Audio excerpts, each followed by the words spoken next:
So if you Yeah. can get in the top 10 or really the top 3 positions, you're not going to see much traffic. You got to find those keywords that only, small people are searching so that other bloggers aren't targeting and taking those positions up. Good morning, guys, or afternoon. Welcome to another episode of Blitz Growth. Really excited to have an amazing guest here today. Aleka has turned her passion for entertaining, preparing food and drinks for events, parties, things like that, into an additional income stream. She's used strategies like courses, affiliate marketing, sponsorship, social media promotions, and a number of others. And today we're going to dive into how she made this happen and some important steps when building out your own side hustle for your passion. So Aleka, thank you so much for joining.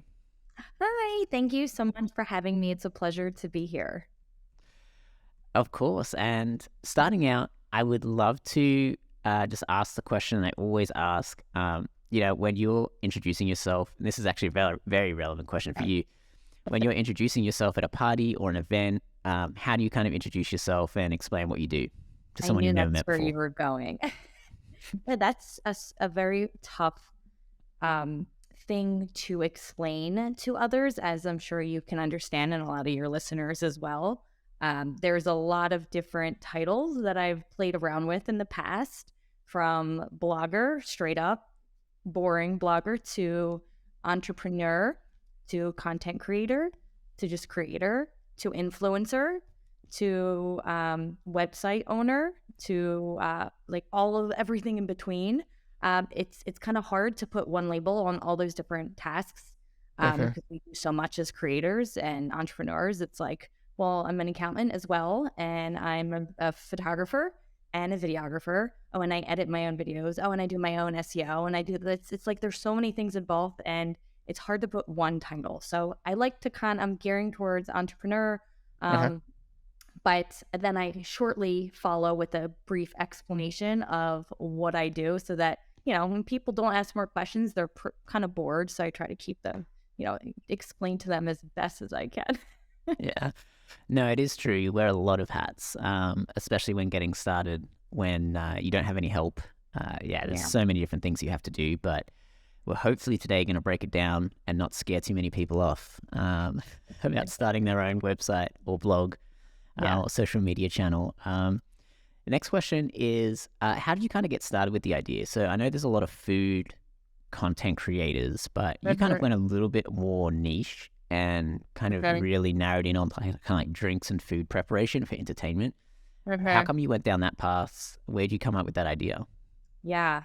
So I remember the day that the idea was thrown at me, and the time I decided that's the direction I was going to go in. And it was about 6 or 7 years ago, right before I had my first child.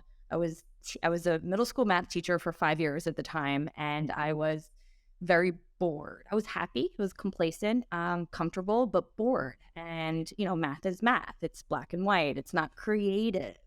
And I'm super creative. So I was, at the point where I was like, I need something like a creative outlet, something to kind of keep me, on my toes. And I always loved food, entertaining. So it was the night of a couples game night I had thrown at my house with about 10 couples. And I had the whole setup, and everyone had so much fun. We unfortunately haven't had one since, which I'm very upset about.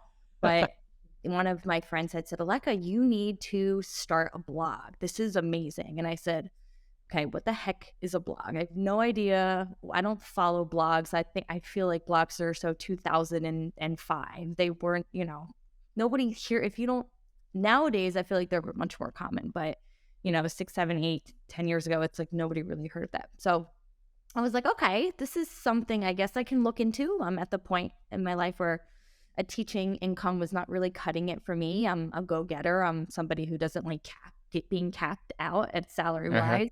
And I want to make more money and really find something that I love doing. And I remember listening to a podcast like a couple weeks later, and somebody saying, find your passion, find what you love, and find a way to make money off it. If you love it and you're good enough at it, you're going to find a way. And I said, that's completely true. So I was like, I'm going to look into the blog thing. And I did. And I found all these resources and realized that you could make not only an income, but a good income off of a blog. And I found out that food bloggers are the top paying income regarding ad revenue and RPMs, Uh-huh. which is great. And there's other ways to sources of revenue that you can also kind of capitalize on. And I was, from that moment, I was like, this is going to Hooked. be what I'm going to make. Yeah, I'm going to make this my full-time job someday. And I like, people say it starts as and it was my side hustle, but it wasn't a hobby. I Uh, was determined to okay. make it my full-time job. And I'm not going to stop until it happens. And I told my husband, don't get in my way. Hold back the opinions. Yeah. Uh, and I saw a great screenshot of your growth. And it kind of looks like it was year 3 when it all really started working. Did you kind Yeah. of gradually work your way into it? Did you just cut off and quit teaching and then go straight into blogging? What was your kind of roadmap to getting there? And was year 3 kind of when it started kind of taking off? Yep. So I started in 2017. I did a couple months of research and listening to podcasts and reading articles and all of that. And, I was so excited to get started. I just started as quickly as I could with how the knowledge that I already had under my belt. And then first year was like trial and error. Let's figure out what you don't know. Let's kind of play around with things. And the next year I was like, okay, people are not finding my recipes. My stuff isn't as good as I thought maybe. So I kind of took a different turn and said, okay, let me look into SEO and Um, really figure out why I'm not getting the right traffic, because social media was not happening. And even if it is, traffic there is very limited unless you put 100% of your effort and time. And I knew that Google traffic, so search engine organic traffic, was the one thing I really wanted to kind of target. And I was like, keyword research is the one thing that smaller bloggers really have control over and can kind of put things in your favor in the SEO world. So I really took that full, like I went straight down the keyword research lane and I said, I'm going to learn every single thing I can about keyword research and SEO and anything on page optimization as I can, because there's such a wealth of knowledge out there for free.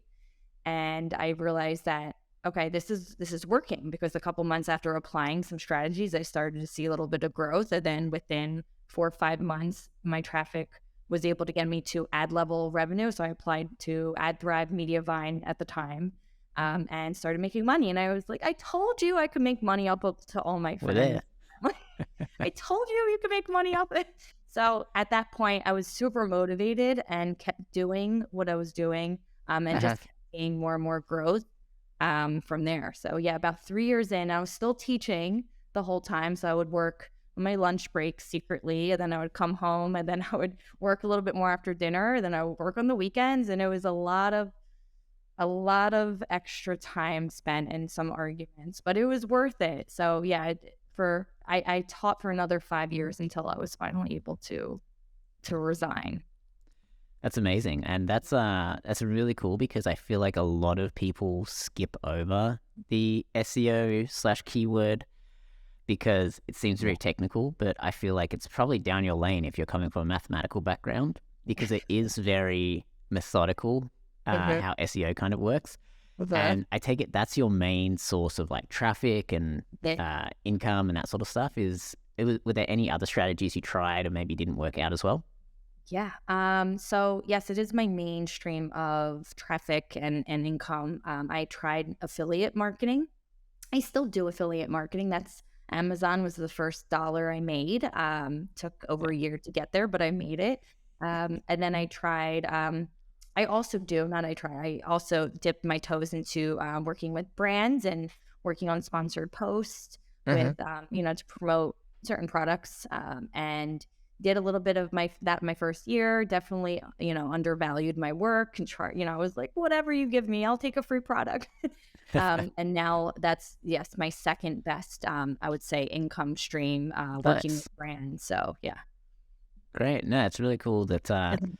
you kind of got multiple income streams as well. I think that's super undervalued when Yes. people go down this path of being a content creator or a blogger, entrepreneur, whatever we want to call it.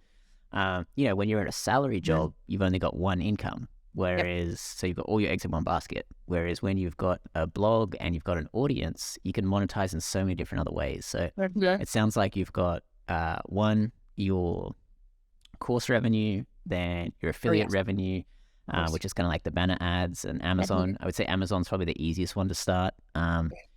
But let me know. And then it sounds like the third one is possibly the sponsorships. Is there any other kind of revenue streams that you've been able to create off the back of your blog?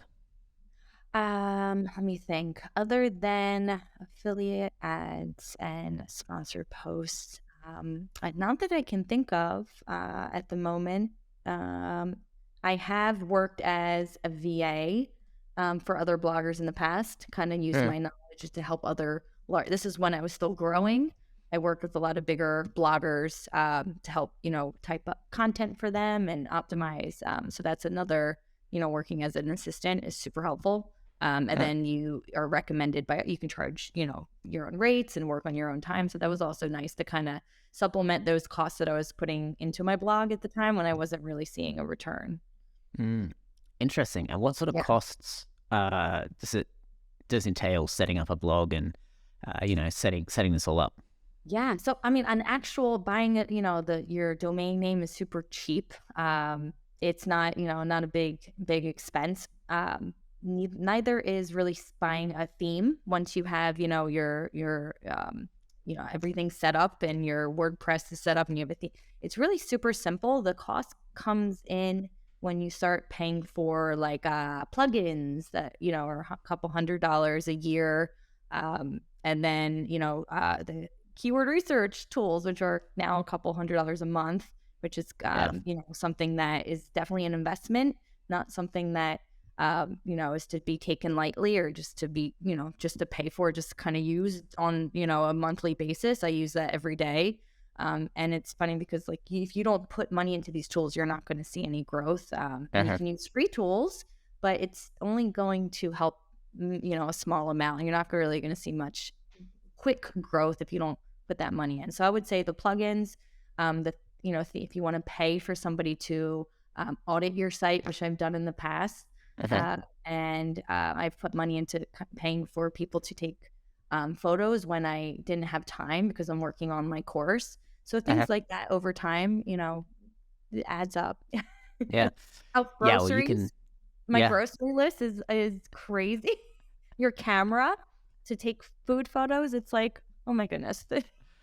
Yeah, no, it could definitely add up, and I agree with you so much on the different tools and apps that you can get. Like, there's so many, and like, just focus on the top one or two that you need, because if you don't use them, it's such a waste of money. Yes, for sure. Yeah. And get good at them too. When you invest in a tool, really learn that tool inside out. Watch all the tutorials, because if you're not getting the most out of it, you're definitely wasting your money and your time. And which, it sounds like SEO has been your most successful strategy. Which tools do you use for your SEO, keyword research, or any SEO tools? Okay, so I use a lot of free extensions, which I'm looking at my Chrome extensions now, and everyone can use these because they're free. I use SEO Quake, I use SEO Minion, I use SEO Meta, I use something called the Text Optimizer, which is really nice to give you keyword ideas to include in your post. I also, for paid tools, Key Search is my most popular recommended because it's very inexpensive. I think it's under $30 a month, and Nice. a lot of people are using it. And it's pretty accurate if we compare all the tools, other than Google Search Console, which is free to everybody that has a website.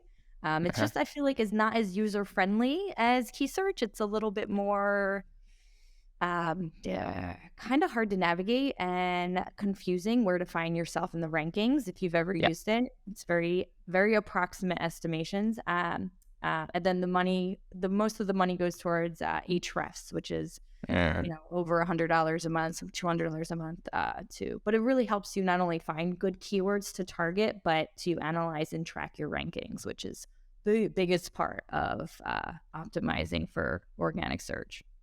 Yeah, because those who are listening who don't necessarily know too much about SEO, essentially it's, finding a keyword that people are searching for and creating the best possible content for that search term. Yeah. Is there anything you would kind of like add to that or Yeah. help in explaining it? Yeah. I mean, when I first started, I was creating content that nobody was searching. And I said, well, people will find it because it's awesome content, but nobody was finding it. And I said, what's the point? Because, you're wasting your time. So unless you promote it on social, then I get 5 people and my mom visiting it, which is really kind of a waste of time. So Number one finding, supporter. yeah, Always. finding the keywords that people are searching, but not just, targeting, every keyword, finding that sweet spot between the right volume of people searching and the difficulty. We can't all be targeting the same high volume keywords like, I don't know, how to clean your shoes, which is, I'm sure, is super, super competitive, or even a pizza recipe post. There's no way I'm going to be able to rank for those keywords because everybody is ranking for them. And a lot of those are not informational keywords anyway. So making sure that you find the right volume where you're going to see enough traffic, but there isn't too much competition on page one. So you can kind of get on page one. All right. It's not really page one now. It's the top 10, right? Because it's the infinite scroll. So if you can get in the top 10 or really the top 3 positions, you're not going to see much traffic. You got to find those keywords that only, small people are searching, so that people really other bloggers aren't targeting and taking those positions up. Yeah. And I think it's really interesting what you just said then about informational results. Yeah. So, you're never going to outrank, let's say, Pizza Hut when you're targeting the keyword pizza. So yeah, looking for maybe more long tail keywords, which is kind of like 4 or 5 phrases, maybe the search volumes, maybe only a few hundred people a month or something like that. Yep. But no, super interesting because that's a good way of putting it. Like, look for search terms that have informational content ranking for it. Because I do think you have a higher chance. Sure. No, that's great. Yeah. Awesome learnings there. And then, when you were kind of getting started, was there anybody you sort of looked up to and you were like, hey, I'm like getting a lot of great information from these people, or hey, I'm learning a lot from this person, or I want to sort of replicate some of the stuff that they're doing because it seems to be really successful? Anybody who kind of helped you navigate the waters a little bit? There's no one in particular that I'm thinking of, but there's so many different websites and bloggers that I have been following a long time, and I have one thing that I used to look at is the bloggers' income reports that they would share, which is really interesting and neat. And I would, show my husband and say, look, this is what, bloggers are capable of, and this is what I am going to get to someday. I just got to work slowly. So I would look at, bigger bloggers and say, okay, this is what they're making, and they're really making money off of ads and affiliates. Okay, I'm going to kind of dig those there because they're doing that. And they're also on social media and they're doing these type of videos, which is like, it was the hands and pans videos that were like super popular a few years ago. Now it's really any video content. So really kind of take a peek at what people are doing and what the successful people are doing, kind of, not copy, but use them as inspiration. So there's a lot of people out there, a lot of podcasts that I've listened to and gotten a lot from that. So I can't even count how many different podcasts I follow. I just listen whenever I'm working out, running, doing laundry, doing my makeup, anything. I'm always listening. Literally, and my husband's like, "What are you listening to another podcast?" But I think it's just really important to learn from others, aspire, and use that for motivation, and learn from all the free content that's out there. Yeah, and there's so much free content, it's almost hard to keep up with what to listen to. So I love asking people where they get their information from, because there's just thousands of podcasts, articles, that sort of stuff. Even on TikTok these days, you can scroll for hours and get like 30-second, tips on how to, produce good content. And it's like, oh, now it's TikTok, it's YouTube, it's Google, it's podcasts, it's, oh my goodness, it's Facebook, it's so many different sources and Facebook groups. It's just so overwhelming, but you got to slow it down. I'm somebody who's like, I have a window open, my podcast is playing, and I'm reading a book. Like I'm a little bit over the top, but always wanting to learn. No, it's great. And I think you've got to get other people's opinions too. Exactly. if something's not working, definitely pivot and see what's working for others, because yeah, what is it? It's copy like an artist. Yeah, It's when I you have. take inspiration. And I have a book right here. It's called Steal Like an Artist that I Yeah, read. that's it. That's it. That's a great book. Oh my goodness. Yeah, I'm also in a mastermind group. A lot of creators create their own mastermind groups, Mhm. and some are paid, some are free. Mine is free, and it's somebody put it out on a Facebook group. Looking for other bloggers that are at this level in their blogging career, and so that everybody can kind of help each other equally. And Mhm. that's been super helpful too. So whether if you Nice. find one, or you can create your own mastermind group and pick, I would say no more than 6 people, because the meetings get a little bit too, Yeah. overwhelming. But Yeah. that would be a great way to learn too, and I get so much from those people. Yeah, it's definitely quality over quantity when it comes to that, for sure. Yeah. Let's pivot actually to how you sort of changed your direction a little bit by starting out with the blog and Yeah. keyword specific, meal, kind of like entertainment, food and drink prep, over to creating courses to help other bloggers. Yeah. How did that sort of happen? Why did you make that change? And what's that setup look like now in terms of what does it include? What sort of revenue streams did that open up for you? So about 3 years in to my blog, I when I started seeing all the growth, and making the ad revenue, and starting to see success, I noticed a lot of other bloggers asking the same similar questions around keywords in Facebook groups, and I was like, okay, well, there's so much out there that people don't know, and there's not many resources at the time for specifically food bloggers. So, Mhm. and food blogging industry is huge. So I said, okay, and I'm a teacher at heart. So I obviously took, my knowledge Natural.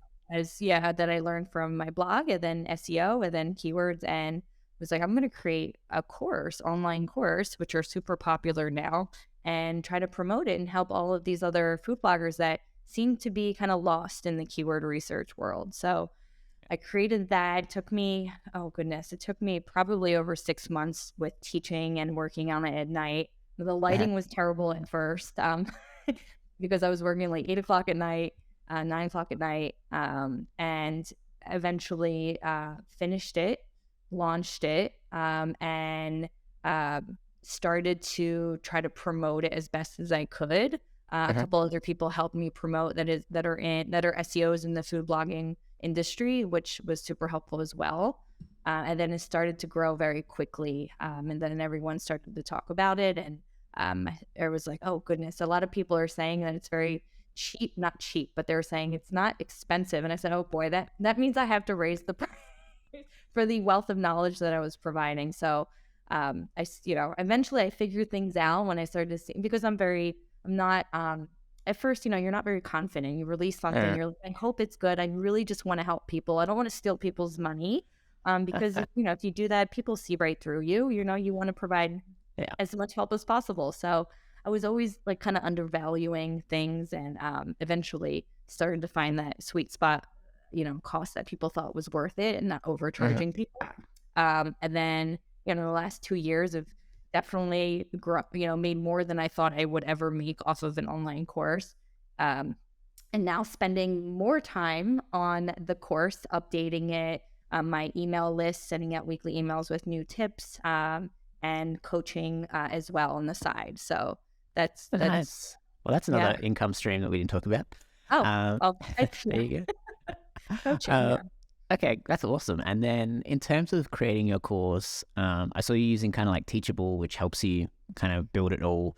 Like, how did you value the course? Like, how long was it? What did your pricing end up coming out to?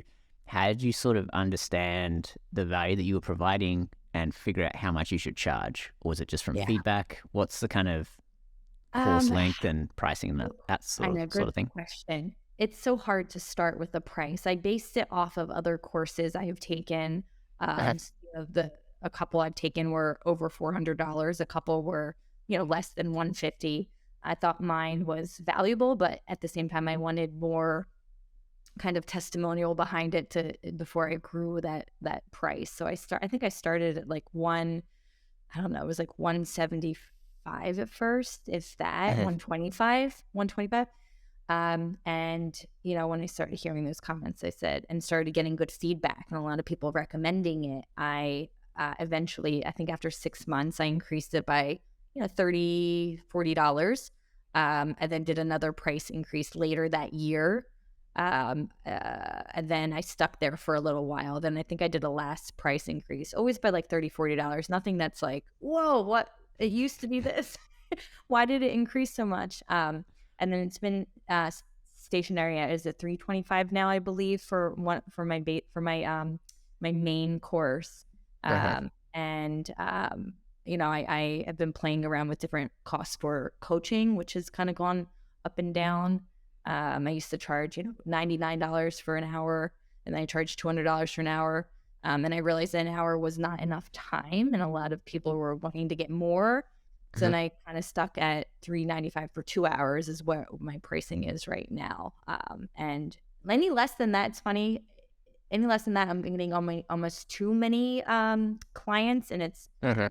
too much. And I know I kind of like to pace myself. And I mean, my passion is creating food and entertaining videos. It's that, and then it's the coaching, right? So I Interesting. didn't want that to kind of overwhelm my calendar.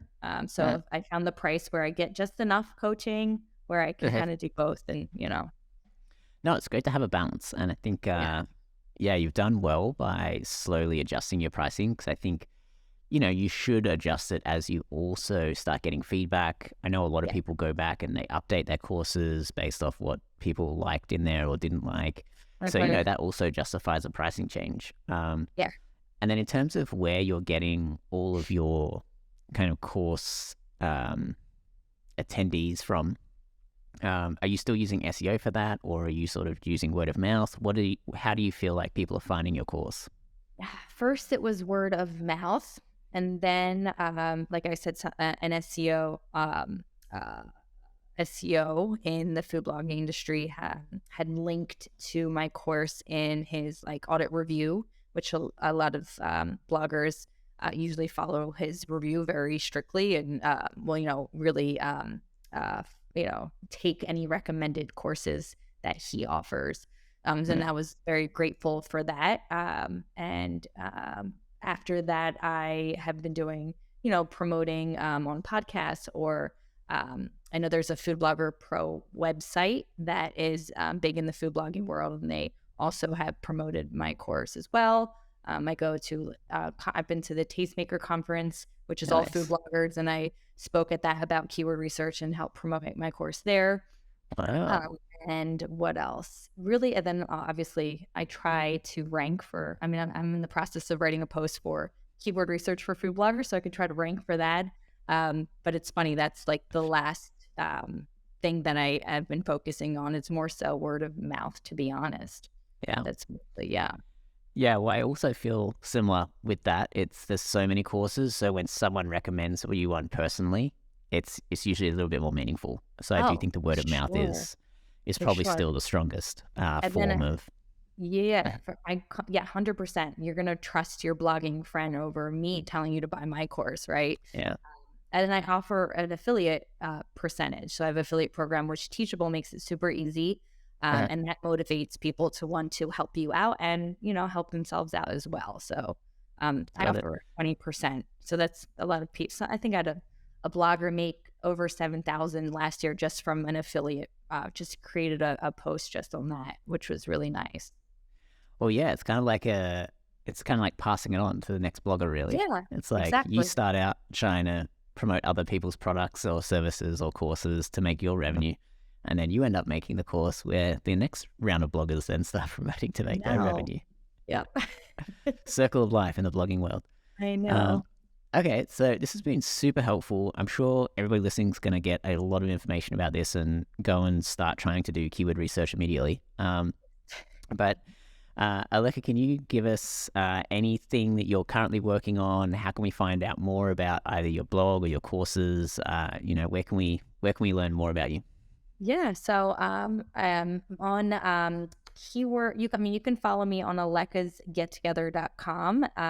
And I link to all of my courses, or you can go to keywordswithaleka.teachable.com, blitz.com, which is where my courses are. And I created my main course is the Cooking with Keywords, which is for food bloggers. But then I created another course to reflect that for all niche bloggers, because I had people requesting that weren't food bloggers.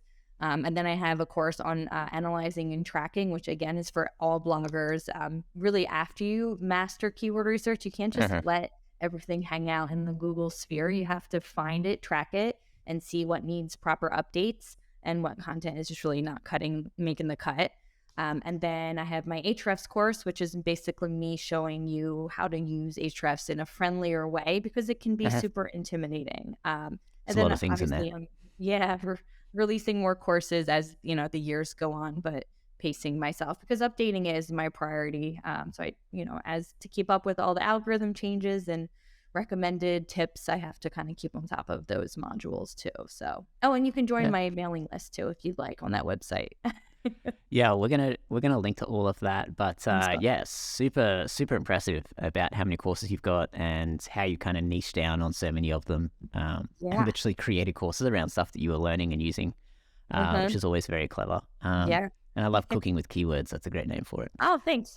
Yeah, it's so funny. One thing, make sure before you create a domain name, you research and do your trademarking research, because I had to change my domain name initially almost 5 years in, which was a mistake I made that I would go back and fix. And Cooking with Keywords as well, I had to trademark. So that's just something to look into before you, and you don't think of those things when you start out. So no, it's true. Not at all. I'm sure most people don't think about that at all. No. Nope.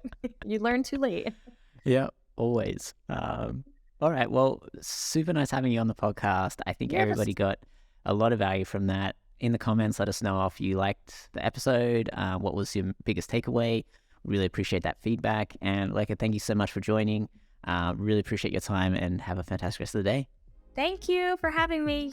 Hey guys, we put a bunch of effort into making great content for this YouTube channel. So please hit subscribe, leave us a comment, hit like, and tell a few friends about it.